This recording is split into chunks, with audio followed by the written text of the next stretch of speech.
Hey everyone, it's Monday, which means it's another day for Ask Nick. That's right, every single Monday here on my channel, I answer another one of your questions. It can be anything. It can be about business, running, climbing, fishing, you name it, I'll answer it. But there's one catch, you have to ask me over on Instagram. Now, why do I do it over on Instagram? Well, because it allows me to take my time and get to each and every question. And I'm gonna pat myself on the back again here, but somehow I've been able to get to every single question that has been DM'd me on Instagram.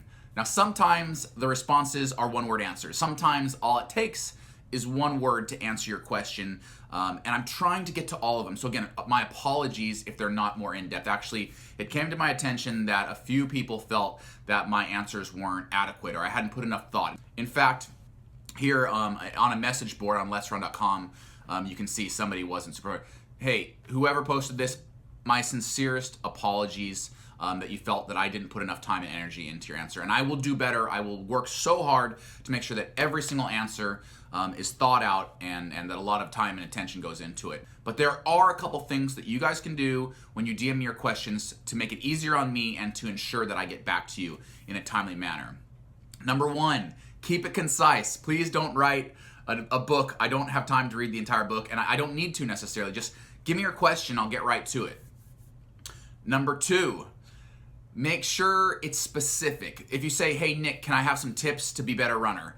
It's really hard for me to answer that one, okay? So make sure it's a very specific question. And number three, do me a favor and look through the videos. I've posted over 100 videos with tips and tricks to be a better runner, to be a better business person. Like, there's a chance that your question has already been answered in one of the YouTube videos. So, do your due diligence and double check that I haven't already answered that question. If you've done those three things, then by all means, shoot me that DM, and I promise I will get to it sooner or later, and I promise I'll put a lot of thought into my answer. I want to pass on this knowledge that I have in business and in running and in being outdoors. I want to pass that on to you guys. So I'm going to do that every Monday in my Ask Nick series here on YouTube, and also over on my Instagram channel when you DM me those questions. So without further ado, let's get to today's question. How were you able to go from Division III school to an Olympian? What a great question. And the people that have followed me for the last 20 years, they know that I started out at a little tiny Catholic high school in Boise, Idaho called Bishop Kelly, and I wasn't recruited by a single school. Well, that's not exactly true. I was recruited by some schools, they just didn't give me any scholarship offers. So I looked at the Division I schools, I looked at Division II schools, Division III, NAIA. There are so many programs out there.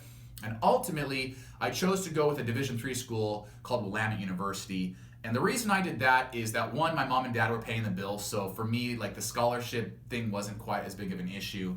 I probably could have gone to some smaller schools and begged them for an athletic scholarship, but I chose to go to Willamette because there the coach said, Nick, at Willamette you'll be a student athlete and not the other way around. And that was really important to me because I wanted to study pre-medicine. I ended up getting a degree in biochemistry, and I knew I was going to be in labs every single afternoon. And all of the Division I programs I looked at, a lot of the Division II and NAIA programs, they had their practices at 3 in the afternoon, which is exactly when I would have been in labs. So at Willamette, they worked around my schedule. I was able to go to my classes. I was able to go to my labs.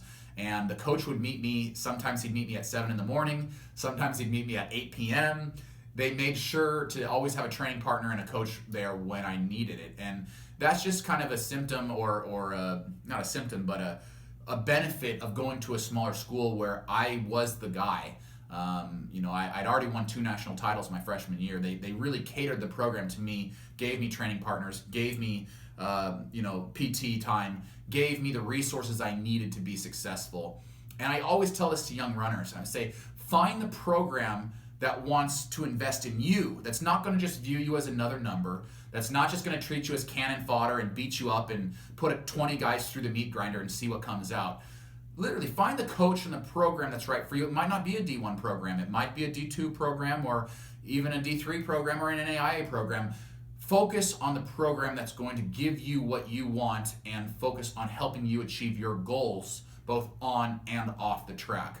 That's the recipe for success, not going to some fancy D1 school because you think it's going to impress your friends. What's going to impress everybody is you living your most authentic life. So I got lots of time to talk to kids that tell me the only way to get to the Olympics or get to the top level is by going to a D1 program. Case in point, D3 kid made 2 Olympic teams. There's lots of ways to get there. All right, I hope you found that helpful. Again, head over to my Instagram account, ask me any question you have. I'm going to try to get to all of them. In the meantime, thank you guys so much for subscribing to my YouTube channel. A new Ask Nick question every Monday, and of course a new Workout Wednesday video every Wednesday. You guys are awesome. Hit that like button, tell your friends, and I appreciate each and every one of you.